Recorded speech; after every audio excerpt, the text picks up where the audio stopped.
awful. I didn't see the first quarter, but the second and third quarter, they looked awful. I mean, I don't know. Ben Johnson, he's got some work to do.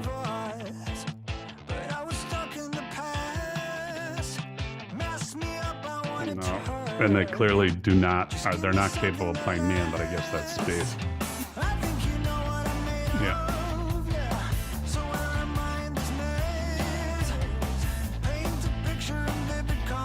Yes. So?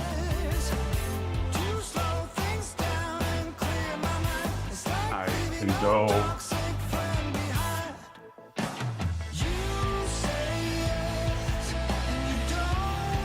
How's that?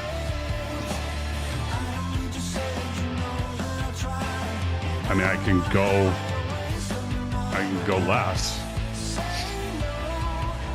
Okay. I mean, they're 1.5 point dogs at home, so that means they're 7.5 points if the game's in Green Bay. Oof.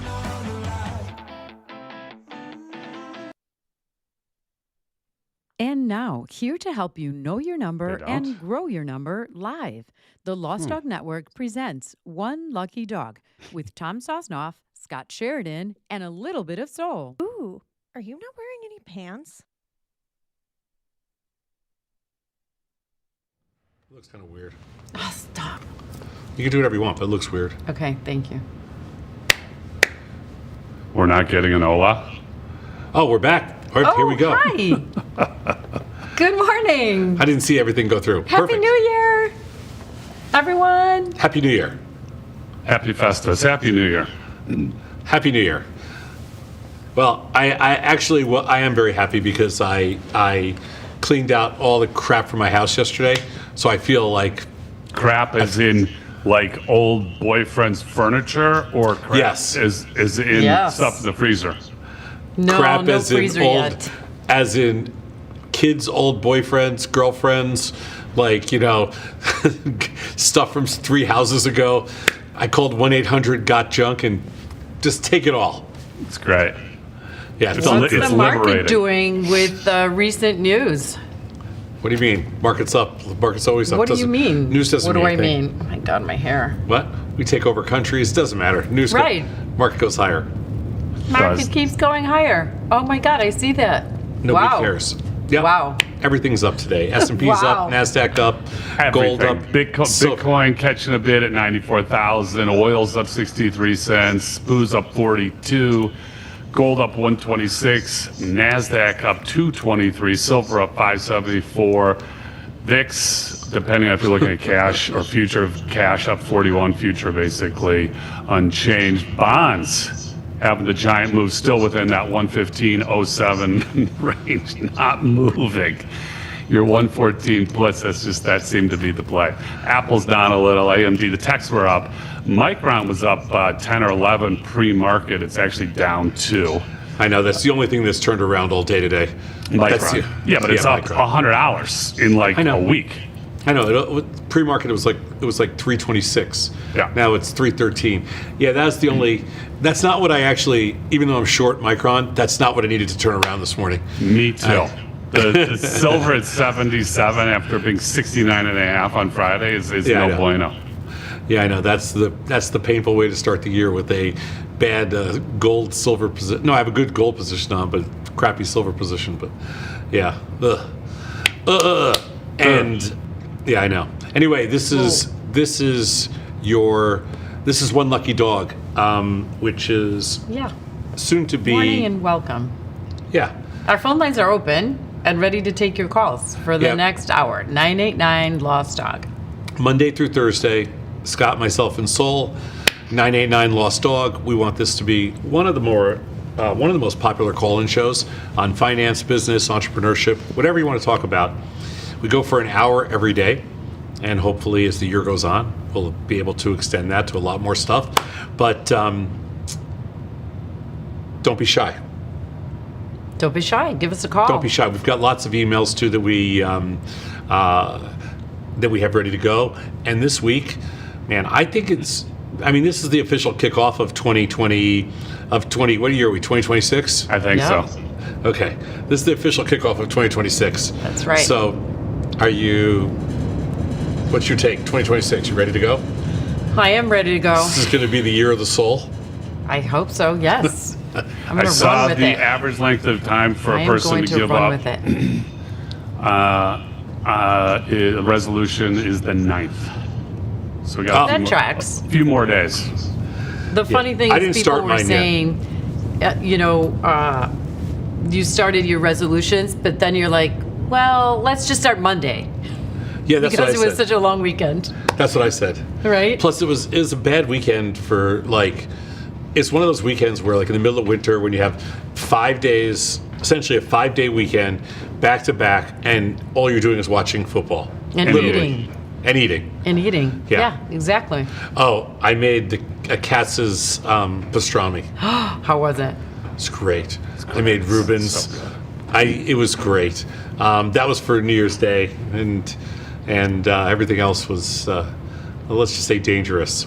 But anyway, Yeah. let's see what we got. You ready? Let's start with letters from the dog pound. My company allows us to buy stock at 15% discount with an automatic deduction from our paychecks. First, is this reasonable? Is this a reasonable deduction wise? Or would I be better off using those funds to build my own portfolio? You know what? That's a question that I think my son asked me this. Something very similar to this.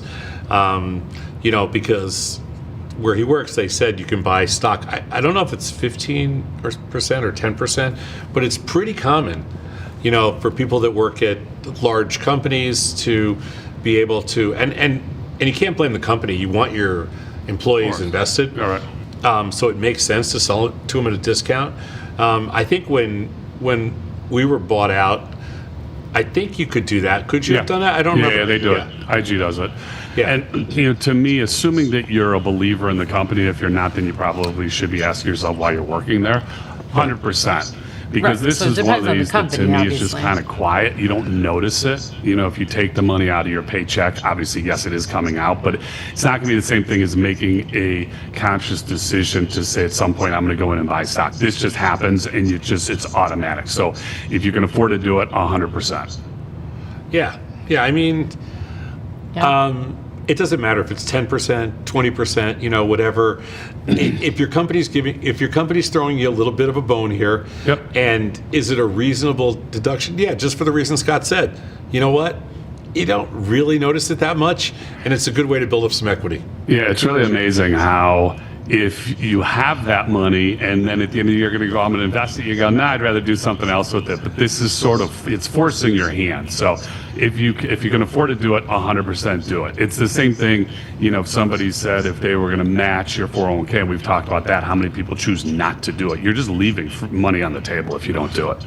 Yeah, well, it's not the same as matching, because matching No, is a this lot. is matching is you leaving money on the table. There's clearly no guarantee that the stock is going to go higher, but at a minimum, you're buying it at whatever your discount, 10, 15% below, where it's trading. So at least you have edge. Yeah, it's edge.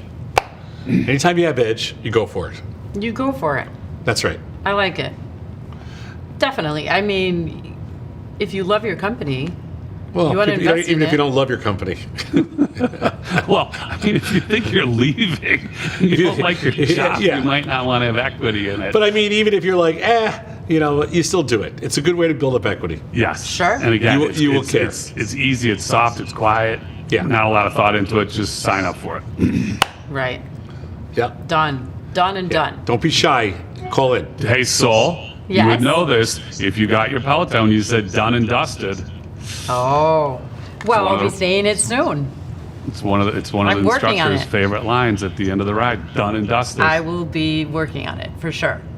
Okay, next up. I've noticed the end of the day price for SPX is not the close of 12:59 PSD candle. Do you know why this is? I'm curious because of the effect this can have trading 0 DTE options and letting positions expire. I do know why this is. Go but- ahead, I want to go- hear this. So the price at the end of the day for the SPX, there is no actual settlement time. So what happens is the SPX will settle when all 500 stocks close. And so there isn't like if you're trading S&P futures, what they do is they arbitrarily pick a cutoff time, which is like, which is just at 3 o'clock. But they obviously pick a settlement price. And then after that, everything trades freely. If you're doing it with the SPX, they wait for all 500 stocks to actually close. So sometimes that runoff takes a couple of seconds. Sometimes it takes a couple minutes. Yeah, it's the same. Excuse me. It's the same thing. That's 100% correct. It's the same thing as if you're trading the AM SPX options, and you look at the opening print, and then you see the high or the low, whatever it is, and the settlement price can absolutely be different than any of those. The reason being, not all 500 stocks open at the same time. Yeah, well, that's different. The settlement is based off of the opening price for each of the 500, but by the time some, are open, others have moved. So, yeah, that's cash is cash. So all the number that matters. It's not the bar that matters. What matters is the last price on the SPX cash. Yeah, the opening is called a composite, and that's where all the stocks open. But on the close, it's just where every stock closes, and it takes a couple minutes. It used to take sometimes up to 10 or 15 minutes. Now it only takes if you watch the SPX, it's a couple of ticks, one way or another. Yeah, I have the it's horror much faster. Story from when the CBOE went down. It was when they tried to bail out long-term capital. So what was that, 98. And the CBOE had a technical issue that the index stopped ticking at 310, but we were still open until 315, and we weren't sure if we could exercise. It was a ginormous put exercise. Yeah, that was actually, I thought that was a Fed announcement. Fed cut rates. It was a surprise rate cut. SPOO's raised 60. At that time, 60 was a huge number. Yep. It was a surprise rate cut. It was crazy. And that one still haunts us because we were told that we could exercise, and then the great line of all time was that the person that told us that we could exercise, when questioned by the CBOE legal, I said, but didn't he say to you that we could exercise? He said, yes, he did say to us that he told you could exercise, but he meant no. Okay. And we lost. Whoa. Hey, things happen. Yeah, it was Wow. 1998. You get over it. No, it still follows me. The state of Tennessee still, I'm not licensed. I'm not operating as a licensed person anymore. But every year the state of Tennessee would want information on it for 27 years. Wow. It's called a censure. Right? Play by the rules next time. Exactly. Yeah, don't go off on your little rogue adventures. Stick by the rules. Oh, crazy. 989 lost dog. So just keep an eye. It's a very good question. And you just need to see, where cash settles. There you go. There you go. What's next? What's next? Let's go to the next one. All right. In your experience since the 1980s, do you see a scenario in the near future where the market can go down 10 or 15% just because? Meaning without a catalyst?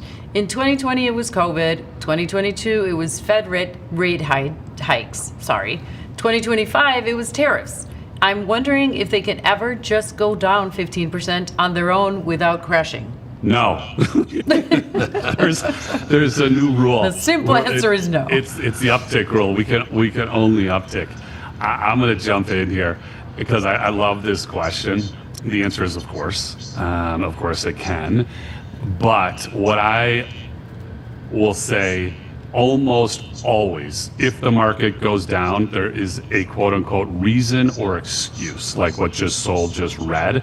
When the market goes up, basically every single day, nobody needs a reason. It's just people are happy the market's going higher. But what you will always hear, if and when the market does have some sort of a correction, and 10-15% is not a giant move, but if that happens, the press, news, I'm not saying fake news, but news will always report and say, here is why the market just went down today. But you will never hear it on the upside, ever. I mean, that's pretty normal for any kind of, everybody needs a reason, like Right. for everything. Right. So you can make up kind of whatever you want, but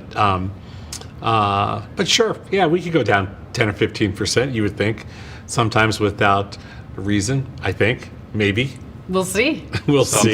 Sometime in our lifetime, maybe. Yeah, Maybe. Yeah. Hopefully. just for fun, Just to see what happens. just see what people. happens. Yeah. All right, we'll go to the next one.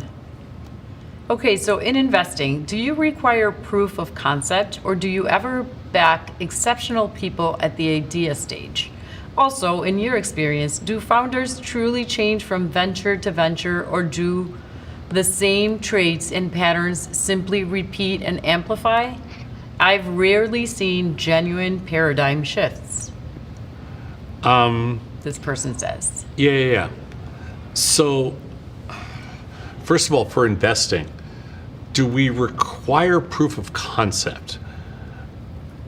No. Absolutely not. No, absolutely not. I don't think anybody requires proof of concept. I think what people want to see is sometimes maybe more than just listening to your idea. But I don't think I've ever heard anybody. No, I think that for early stage investing, whether it's like an angel investing or whether it's like, friends and family or Series A, I don't think you're ever going to get proof of concept. I think there are people that will only invest if there's revenue and if you have proof of concept, but that's a different level of investment. Correct. So I would say that no, there's no need for proof of concept. But do founders truly change from venture to venture? And the answer is, I don't even know if they're capable of that. I mean, do you learn? Is that asking a founder going from one deal to another, Yeah. or are all founders, do they No, have no, the same no. qualities and No, characteristics? no, I'm not that's sure one founder. Which way they're going. One founder going from company A to company B? So one founder going from A to B to C? Yeah. Yeah, I mean, listen, we are what we are. So I think it would be very unlikely that you would see somebody completely change. I'm not, well, I guess we could just pick on Zuckerberg right now. Clearly, something like that has changed. He's just rolled over. But that's just for me, he's doing it because he thinks it's best for business. But I think at somebody's core beliefs, they are what they are, and I don't think they're going to change. But I want to go back because I think an important point for us is that we've never looked for proof of concept. And I think to your point to say that depending on some firms will look for revenue, and we've talked about this, that somebody looking to raise 10 million, it might be of no interest, 5 or 10 million, but then if that same firm had revenue and all of a sudden they were looking to raise money at a 50 or $100 million valuation, you might attract a different level of interest because obviously now there is, some decent revenue. Yeah, I mean, we work with private equity firms in the past that would not consider investing until they see revenue, but that's usually later stage. Like for us personally, like if we're going to invest, we're not going to be able to invest side by side with private equity. So we're going to have to invest before there's proof of concept. So we're going to have to invest at a much earlier stage, and I like to see like a design, I like to see like, not like a traditional business plan, but I like to see like something like a pro forma or some kind of a model, or just, I want to hear you articulate, where you're going with this, but I don't need to see proof of concept, not at all.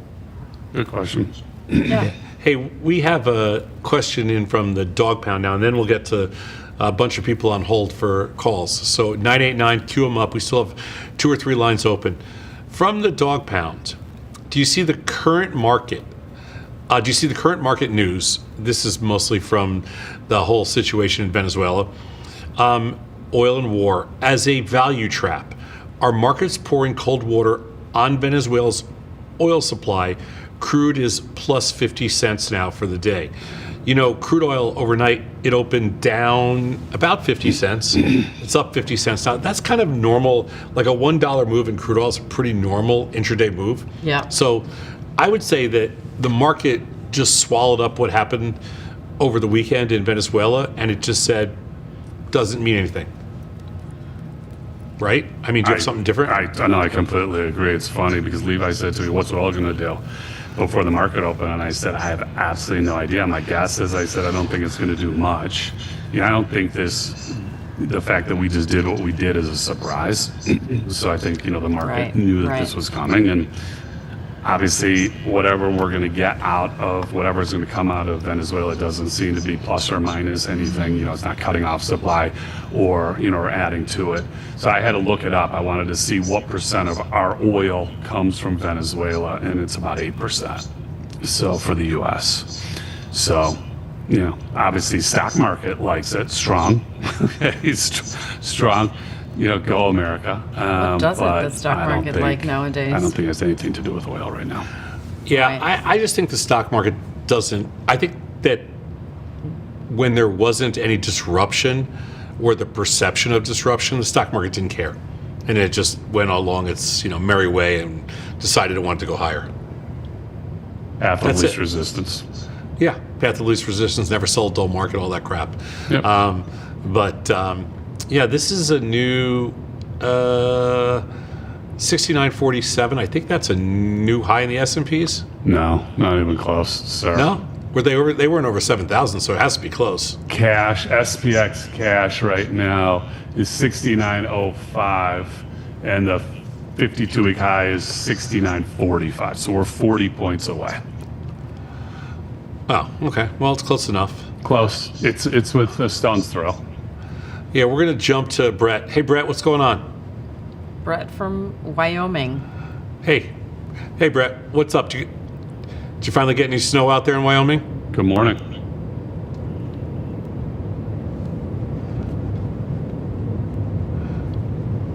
Yeah.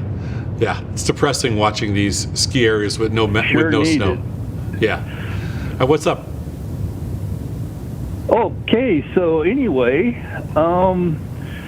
I love that you guys are doing this show, and thanks. And that you've always been so accessible. That's been wonderful, and I've communicated with Tom via email before, and so thank you guys for always being so accessible. And the reason I wanted to call in this morning was that I've kind of got a three-part question regarding your guys' history. And I know you've probably been asked like a million times, but I've never really heard. Number one, how did you guys first meet, Tom and Scott? And then number two, what sparked your guys' journey into entrepreneurship?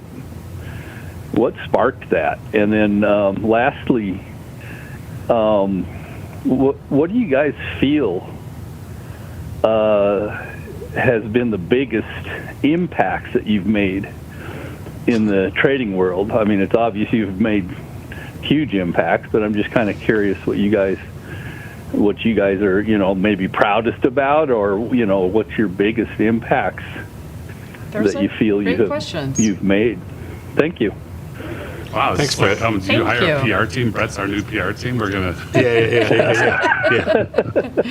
I appreciate it. Well, I was actually just telling the story. We met in Las Vegas, so I was asked to join to go to a bachelor's party, but I didn't know anybody. But a friend of mine said, just come and stay in the room. And our room had a door that connected to another room. And I said, where does that go? And our friend Al said, that's Tom's room. It was the old Desert Inn, which was, Tom had the Tom Cruise suite from Rain Man.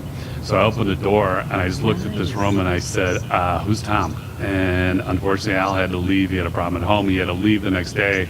Tom and I were stuck together, and I think that was pretty much the history. That was it. We just bonded right away.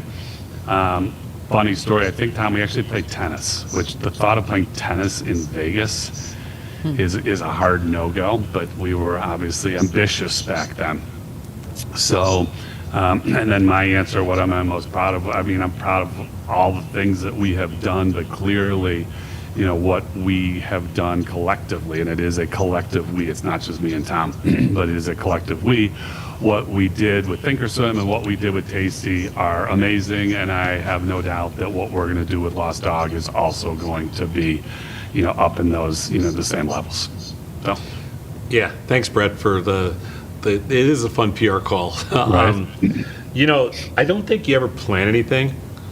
Like, nothing in life is like, we never sat out with like this, we never sat down and had this grand master scheme. We just built everything up as things went along, and I think we still do the same today, and it just, it just worked. And I think I'm most proud of the fact that we have transformed an entire industry. I think we put options and derivatives on the map. Among retail investors, there's no question we've changed the dynamics of the entire industry. We'll never get all the credit we deserve for that, but it is what it is, and we just move on. And so, that's probably what we're most proud of, and changing the technology for individual investors in a big way. But it's fun. We just do our thing and move on to the next gig, and that's where we are today. And like Scott said, I have no doubt that Lost Dog is going to be something really special. And as soon as we launch the software and keep building up our network around it, it will be for sure. So I hope that answers your question, Brett. Thanks so much, man. We'll talk to you soon. All right. Thanks, guys. Thanks. Very interesting. Appreciate Yeah. you. Yeah. Thanks for calling. 989 You're welcome. Lost Dog. Lost Dog. And we don't be shy, because we want we want all kinds of questions just like that. That's kind of fun. Yeah, that I love those questions. Yeah. I actually had them myself because I don't remember knowing where you guys met. Like if it was Chicago, but now I know it's Vegas. It was Vegas, but we were also trading in the same pit at the Which time. makes So it sense, wasn't actually. like we weren't like total strangers. You already were? Yeah. Oh, okay.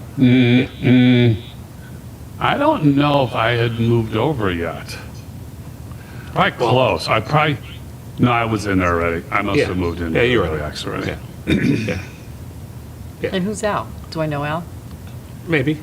Maybe. All right. Al, if you knew Al, you would not forget Al. So my guess is no. He stood down in the very front of the pit. But Okay. he left Chicago a long, long time ago. Okay. All right, well, let's move on.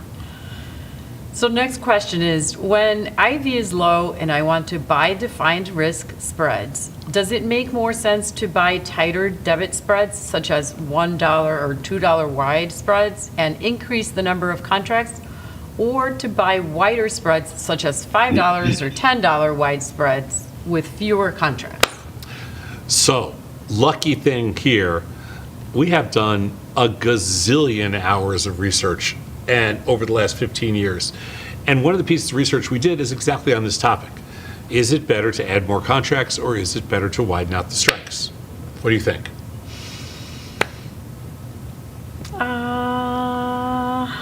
I'm going to say the latter. Why not the strikes? Widen out the strikes. Yes. Yes, you are correct. There is no doubt about this. No doubt about it. All the research points to widening the strikes and not adding more contracts. And it's this is not something that's like, this is not a marginal difference. There is a lot of mathematical and statistical reasons for widening the strikes and not adding additional contracts. Okay? It's just, it's less risk, it's a higher probability of success, it's all of the above. So every single time, regardless of the strategy, if you have the opportunity to either widen the strikes or add contracts, you always widen the strikes. Sounds good. Yeah.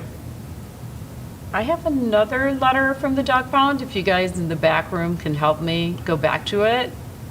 Sorry, our little cooker is not working today, so I don't have control over it, but I can read it. There you go. Thank you. In investing, do you require proof of... No, we already did this. we already did this one. Yeah.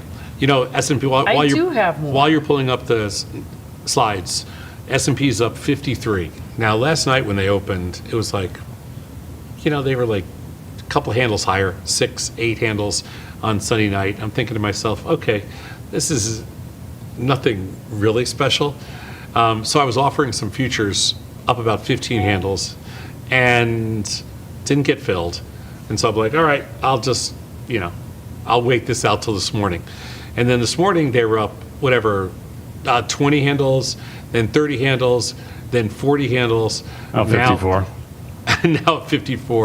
And the NASDAQ, which actually, before we started the show, at about 8:45 Central Time, so about 15 minutes after the market opened this morning, I thought it was looking a little heavy. And they might be trying. Like you were talking about MU before we came on air. It was down $3 now. I mean, down $2. Now it's up $3. Yeah. I mean, gold and silver haven't moved in the last half hour since we're doing the show. They literally haven't moved. And other than kind of Apple being down and Microsoft being unchanged, there's nothing soft today. Yeah, if this is not moving, then it's going to be a really strong year. I am in the process of starting to get a little bit short today, and thank God I wasn't short S&Ps coming into this year, but now I'm starting to get short today. So beginning the process, Scott, of establishing a little bit of a short position here. Yeah. I saw a little bit this morning. Obviously not at good prices. Yeah, me too. But I want to sell some upside calls in some of these stocks for sure. Yeah, and it's 9:30 in the morning. We're in Chicago, by the way. If you're wondering where Lost Dog is, we are on the near north side of Chicago, just kind of in the Wrigleyville area. And these are our brand new studios. So I hope you enjoy this set here. I'm Tom Sosnoff. He's Scott Sheridan. She's Sol. We've all been, we've known each other for, Scott and I have been working together for over, almost 40 years now, just under. And Scott and I have known each other for over 30 years. So there's a long history here. So glad to have you along for the ride, and don't be shy. We've got a couple more emails to get to, but for starters, we're going to go out to La Jolla and Tony. Tony, what's up, man?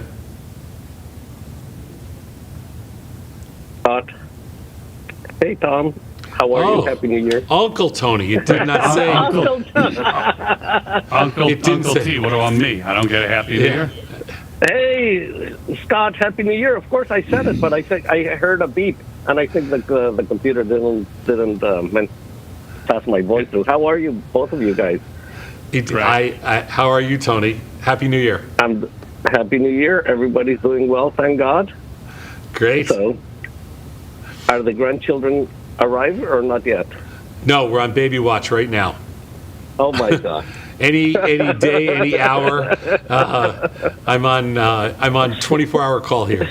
Yes. Remember the beepers? So yes. I do remember the beeper. Yeah. No, I I'm not. think I had a beeper for my oldest. I don't think I had it for the other two. Had to have the beeper. Yeah. I was going to call you. I was going to call you Yeah. this weekend because I was out at a restaurant, and it was the chef / owner had done the whole trip that to the Cuervo mansion that we were talking about, and he was telling me all about it. I was going to do that with one of my friends, and he's like, you got to do it. So anyway, we had this whole conversation about that. It was great. How come I didn't hear about We can this? do it. Let's do it this year in 2026. Yeah. The owner is a friend of ours, and he's best friends with your other friend, John. From I know. ESPN, so we have a good in there. So I was telling him about tacos 11,000, in Mexico City. You're making me hungry. It's not 11,000, is it? Yeah. 11,000. Yeah, it's a zip code. It's Yes, zip code. 11000. Yeah. Yeah. So I was 11,000. telling him about tacos 11,000, and he said, and he's like, oh my God, I've never been there. This guy's like knows every restaurant in Mexico City, and he's like, and he's a hardcore tasty trader, and he owns this beautiful restaurant in Chicago, and he goes. I go, you have to go there. He goes, I'm booking my tickets right now. He goes, if you say it's this good, he goes, I go, let me know when you're ready to start that kind of restaurant up in Chicago, because I go, I'm in. Oh, it would be a huge hit in Chicago. Huge. Oh, it would huge, kill. Huge. Yeah. No Oh, question I about it. know. I know. So what's up, Tony? Hey, Are you I long love or the short new here? show. I'm actually a little bit short. I shouldn't Okay. be short, but I'm a little bit short. And my last year trading, it was good, not incredible, great. I try to trade for 1.2, 1.5% every month, and I think I achieved that. But the last 8 weeks of the year were very, very good, and the first part was good, the middle was bad, and the ending was good. So it was kind of a weird. I didn't think the rally would, in the middle part of the year would go up so much. So it surprised me a little bit. But at the end, I was able to steady the ship and end up with 3 birdies. So Well, I mean, we finished the year good. 1.5% a month is 18% annual. Yeah. And I mean, that's great. That's your 4 times risk-free rates. I mean, that's a solid year. It's not 30%, but that's a solid year. Yeah, the rule of 72 that you do 7%, Yeah. you double your money in 10 years. Yeah. Then if you do 14%, you double your money in 5 years. So I want to do always. I want to try to do it always above the 14 plus the income tax. So that's another 2 or 3 or 4%. So 17, 18% is where I'm happy. That means I can hopefully double my money every 5 years. So I think those are pretty reasonable trading goals, Yeah, I mean, for sure. Although the more money you have, the more difficult it becomes, at some point. Yeah, definitely. Especially because the number of units, it starts going up. You start selling 10 SPX puts, and it's a lot. It's a lot. Yeah, well, it's tough, Tony. Not everybody has $1 billion like you do. No, of course. No, yeah, I wish. So I love the theme of the new show, and I wanted to, during this Christmas vacation, everybody asked me, hey, I want to become wealthy trading. And I wanted to talk with both of you about, creating wealth via trading or creating wealth via something else, because all these young kids, they're starting out their careers, they all want to create wealth for their families, right? And so I wanted to get your opinion. Which would be the best way for young kids starting out their career to really start building wealth? And what would you suggest? I have some ideas, but I wanted to get your take first.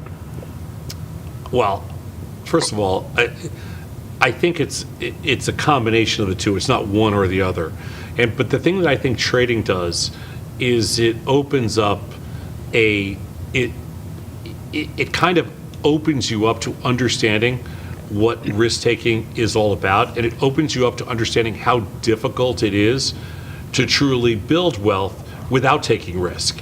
And so I think the trading aspect to it, and I think this is, you're like us. You're a lifetime entrepreneur. You've never really, you don't work for other people, same thing, as we do. So I think that taking risk has always been, part of your DNA.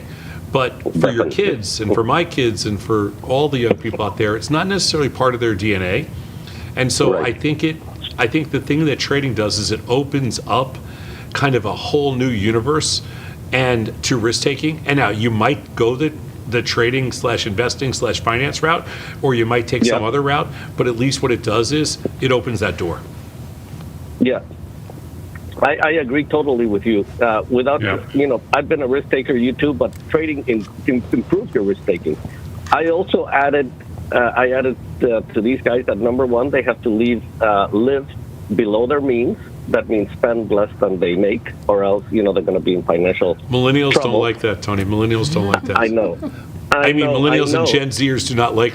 They don't like. They are used to living on your means, your number. Exactly. They're not used to. Especially my youngest one. I mean, when I was growing up, my number was my number. I didn't have my parents' number. Okay, the kids today, they have their parents' number as their number. So, don't laugh. So my daughter Alex says, if I get married, do I still have access to the American Express card? I said, no. How would your husband feel if you're still? He wouldn't care. I think he would care. Oh, and Oh my God, going back to that's a wealth great creation. question. You should put that on the wedding invitation. Yeah, and I also, what do you think about? I tell the kids they all have to have like a cash machine, something that spits out cash every month that covers their, their monthly living expenses, and also helps them put something extra aside for saving and investing and trading. And maybe it could be a job, could be a side business, a side hustle. What do you think about having a cash machine? Well, they do have a cash machine, Tony. They have you. Yeah, they have you. What else do they need? You're the cash machine. I am. Don't laugh, but I am. Oh my God. I mean, that's your sole purpose in life at this point. Okay, for all of us, that's yeah. I mean, You're it's a great. absolutely right. If you can make that happen, I think it's great. Yeah, and you're right. I don't know. I was left on my own. Well, not very young. So my dad, around 26, 27, he said, "That's it. Give the Amex back, and I'll support you, but that's it." But these kids, they want to be, still sucking on the old thing for a long time. This is a family show, Uncle T. It is. And by the way, 26 they gave you a lot of leash. I mean, I think I was 18, and I think that was just the expectation at the time. So. No. But yeah, no, I I hear say you. 26 because that's when I sold my first company and I made my first little money, and my dad said, "Okay, that's it." Oh, Nice. all right. Good. Yeah. Well, I listen, love Tony, the show. I love what you guys are doing. I don't miss any days. I love Sol. Sol probably thank doesn't remember you. that we used to do the Tasty Trade in Spanish things. I don't know if you remember, Sol. Yes, of course. You and I, I would write them and you would do them because Tom thought I was too ugly to be on TV. I never said that. Well, you didn't say it that way, but yeah, I know. I just said she was better. She was better looking than you. Yeah, 100%, 100 times over. So I would write all the market measures or whatever. Yeah. Sol, and she would do them, and that was a fun time working with Sol. She's such a smart and of course gorgeous lady, and I'm very happy. All right, Thank Tony. you, guys. Thanks. We'll talk soon. Alrighty. Thanks. Good luck Bye. trading. Bye, Tony. Bye. Bye, Bye. Scott. Bye, Sol. See you, Tony. From a the great dog. week. Let's go. Let's do a quick one from the dog pound. Yeah, So the dog pound is the chat. that's right. And we had that in our YouTube chat, which we are growing. From the dog pound, have you ever done any research regarding post-earnings announcement drift? Post-earnings announcement drift type of trades. I don't know if you want to jump in, Scott, but we have done research on Go this ahead. in the Yeah, past. this is your. Go ahead. Okay, so we have done a lot of research on post-earnings movement.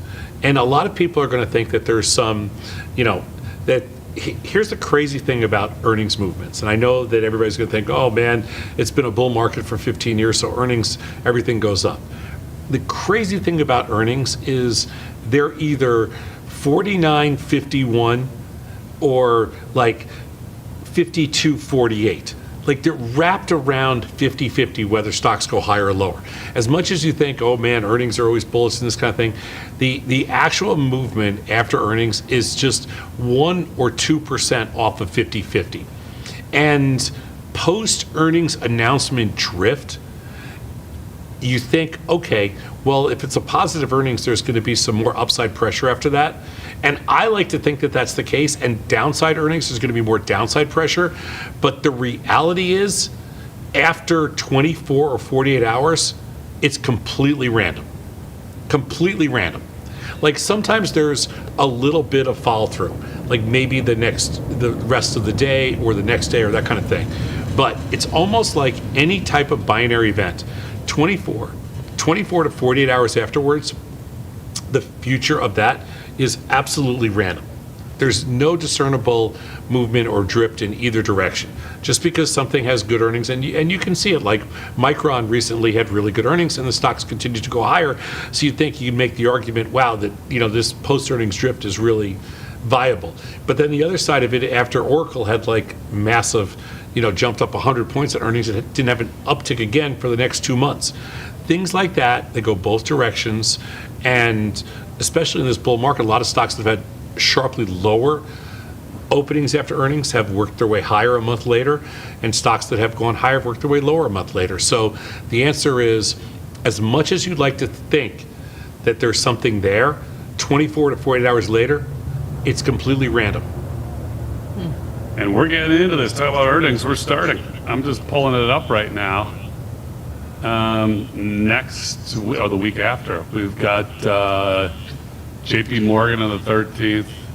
Yeah, it's usually like the second or third week of January they start up. Wells Fargo, Bank of America, Goldman Sachs the 15th, Morgan Stanley the 15th, so they're soon. 10 days. Yeah, I have to, the thing with earnings for me is that, and this is like interesting, if you like to trade earnings, things like that, I find earnings when volatility is cheap, like it is now. Now, the weird thing is that the VIX is up a little bit today, which I'm not ready to read too much into that. But, I mean, the VIX is up on an up day, which is kind of weird. But the one thing about earnings cycles, when volatility is low, earnings are really hard because you're going to get the same expected move, essentially, and the same, and not get paid. And so you're taking, when volatility is high and you have earnings coming out, you tend to take, you get paid for taking risk. So I like selling premium into rich volatility. I don't love selling premium into really low volatility. And right now the VIX sub 15, I don't have the VIX futures up in front of me right now, but There's 1614. 1614, but the VIX itself is sub 15. Yeah, cash is 1480. It makes me nervous. I don't love the earnings plays, especially in low vol stocks like you have JP Morgan coming up and stuff. I know it's a $300 stock, but still, those stocks, those scare me because you're not going to get paid for taking kind of expected move risk. Got to be really careful. Anyway, that's just my 2 cents on, earnings coming up, especially the financial stocks. You don't get paid a lot for taking, you don't get a lot of rich premium. Let's put it that way. All right, what else do we got, Sol? We have questions from the dog pound. Oh, okay. I thought we had some more emails, no? No, Okay, got it. not ready for this very minute. Okay, so some other topics. Let's just jump right into. We have a bunch of things to talk about that's coming up on Lost Dog, and then we'll jump into some other topics. So coming up on Lost Dog, we're about to do a fun little prediction marketplace, and it's a giveaway for 2026. We're going to put up a $5,000 prize, and we are going to have a prediction contest that we're going to launch probably within a week. We're just loading it up into our software now, and we're going to give everybody a chance to. I think there's 11. I think there's 11. We're going to be sending out an email next week, so make sure you sign up to our wait list because we're going off of that list. So make sure you sign up, and then you'll get an email with instructions that for the Unleashed Predictions episode. Yeah, and when we do that, I think there's 11 questions, and the giveaway is $5,000 in cash or crypto, whatever you want. So we're just gonna. That's a little giveaway before we do our actual software giveaway. Our software giveaway, which is coming up as soon as we launch our software, which is very soon. I know we've been saying it's very soon, but there's still a few little bugs we're fixing and a few little tweaks we're making. But our initial software giveaway is $1 million. So we're giving away $1 million in crypto, which is a fun way to give away $1 million. It's just and a bunch of other giveaways on top of that. So that's all coming in very short order. All right, Scott. Let's take let's take a walk down and just take a look at the markets here. Really, not much from when we started. Bitcoin, a little bit higher, 94,300, up 4,000. Oil's up a little bit more. It's up $1.05. SPU's up 52 to 69.52. Gold 44.54, up 125. NASDAQ 25,652, up 266. Silver 76.86, up 585. VIX future unchanged 1610, and bonds again not moving 1506. Apple a little bit weaker, down $1.88. AMD up $1.50. That was up a lot earlier pre-market. Amazon's catching a bit, up 550. And Google's up a little bit. Meta's up 9. Micron's up 270. So not much has happened. A little bit higher than when we started the show, about an hour ago. People always ask us. It's the beginning of the year. Yeah. And there's a lot of people think there's like a January effect because of all the open interest for LEAP options that expire around January expiration. So that's just it's always been perceived to be a little bit of a bullish thing. There's also this other school of thinking, which always used to come into play for me, like, do the first couple of days matter? This is the second trading day, right? Mm-hmm. Friday was weird because Friday was like, rarely do you start the year on a Friday and then, Right. And then get right into it. But, do you take into account, Scott, the first 2 days of the year? On Friday, they were down most of the day, but then they rallied up a little bit on the close, closed up like, I want to say 12 They were handles. off big in the morning. They were up 40, and they sold off. They went lower. They sat there, and then they rallied into close. Yeah, unfairly, it seemed a little thin to me, but I was surprised by the amount of volume at OCC. It was almost like 70 million contracts, which was a lot. A lot.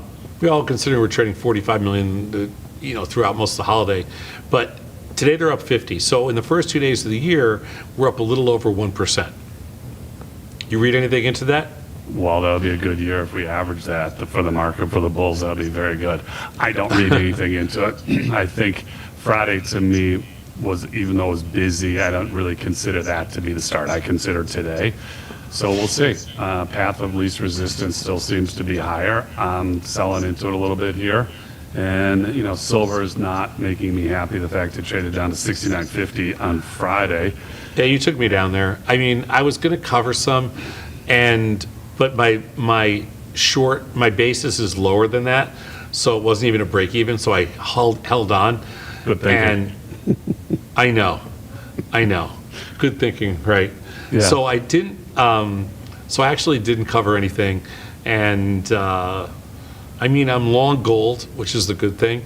It's That up is a good 100. thing. It's 120, up 124 today. Big deal. But silver's a much bigger contract than gold, and so yeah. I have a question. Yeah. With the situation in Venezuela, Yeah.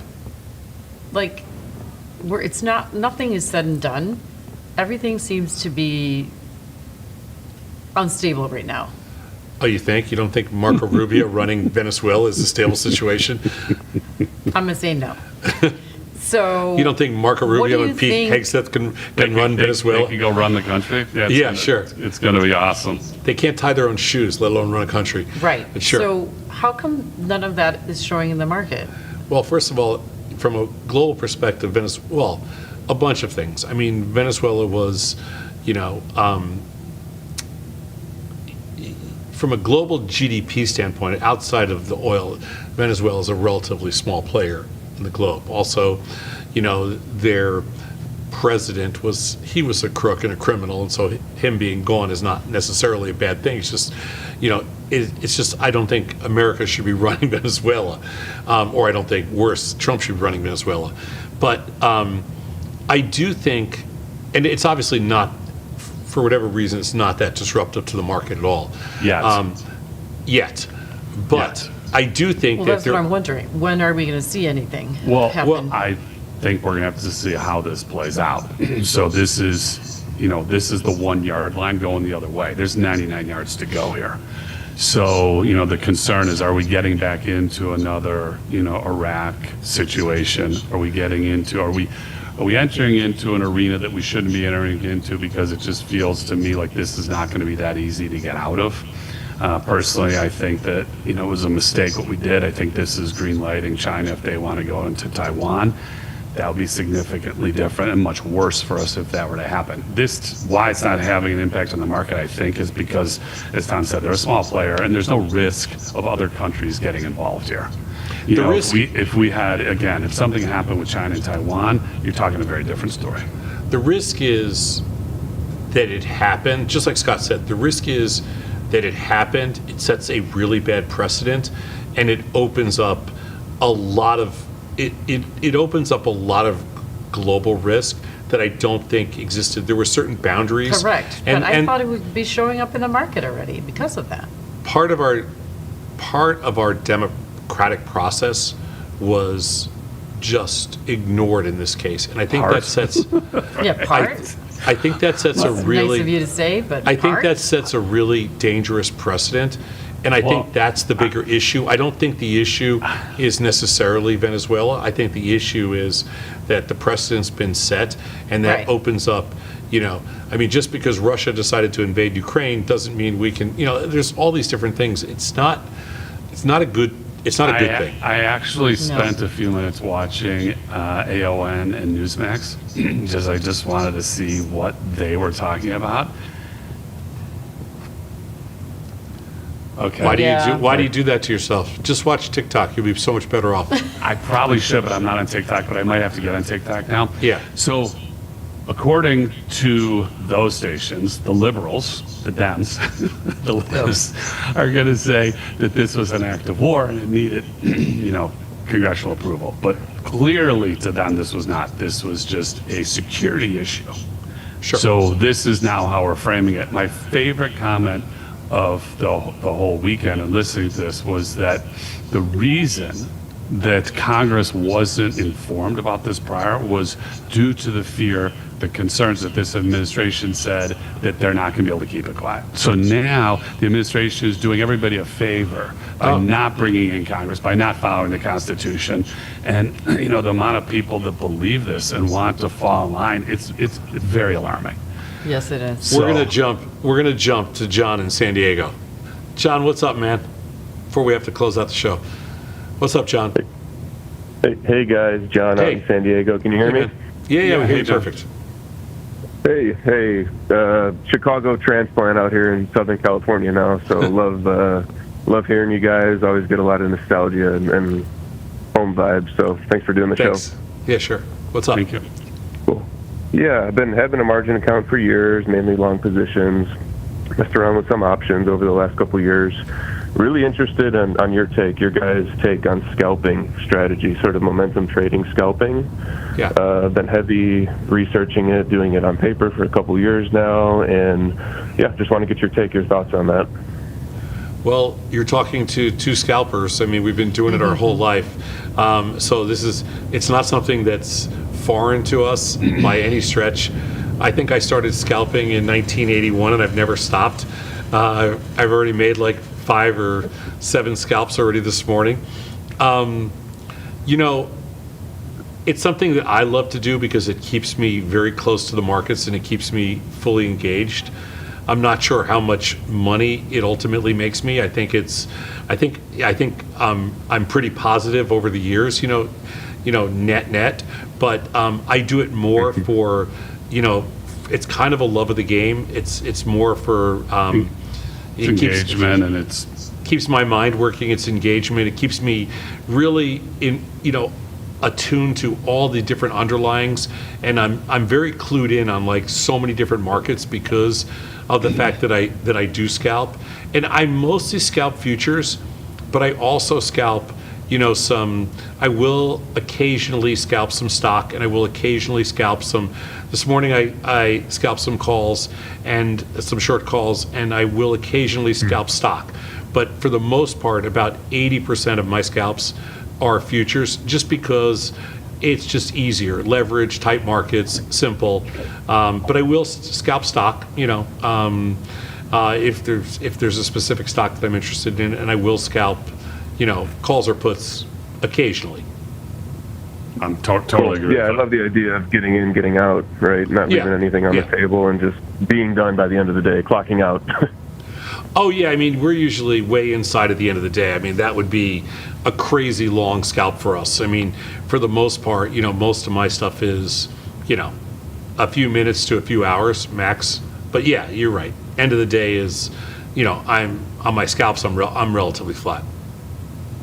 Love that. Yeah, appreciate it. Looking forward to all the Lost Dog onboarding and seeing what you guys do. Yeah, there's going to be a ton of it. Thanks. I appreciate it, John. Awesome. Appreciate you guys. Thanks. Got a little market talk in there. It's fun. Yeah, it is. Well, that's a quick hour.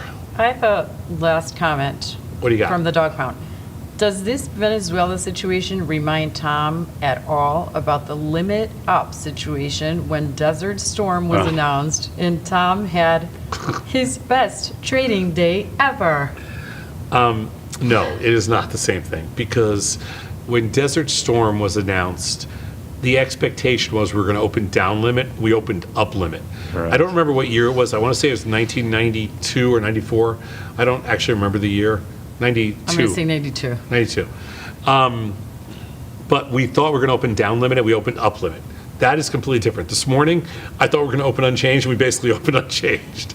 So no, it does not remind me of Desert Storm. And also, I had so much more risk on in 1992 than I have on today. Like, it's crazy. 90 to 91. 90 to 91, right there. Yeah. I mean, I do remember throughout my whole career all these different events, but I just don't remember, like, sometimes the And year. it's funny because of going back and talking about what we started the show with, the surprise Fed rate cut, and they were up 60. And that was an insane move back, in the 90s. And now, SPOOs are up 50, and it's like, oh, they're up 50. My busiest Obviously trading, different percentage.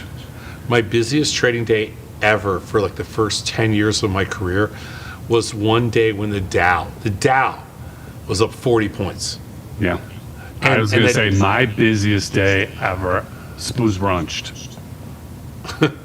They were unched, but they had gone up like 10 and down 10 or whatever, and it was just crazy in the pit. And, you looked up and like, wait, where are SPOOs? You're like, oh my God, they're unchanged. Yeah, I remember the Dow moving 40 points. Now it moves 400 points like it's nothing.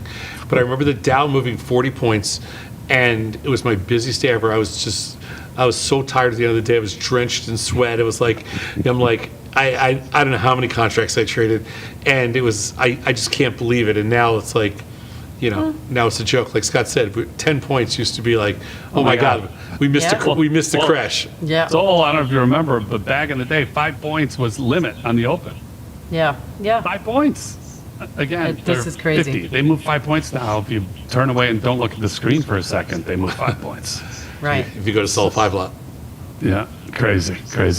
So, All right, Scott, thanks so much. my pleasure. Happy Monday, everybody. Happy Monday and Happy New Year. We'll see you guys tomorrow. See you tomorrow. Bye.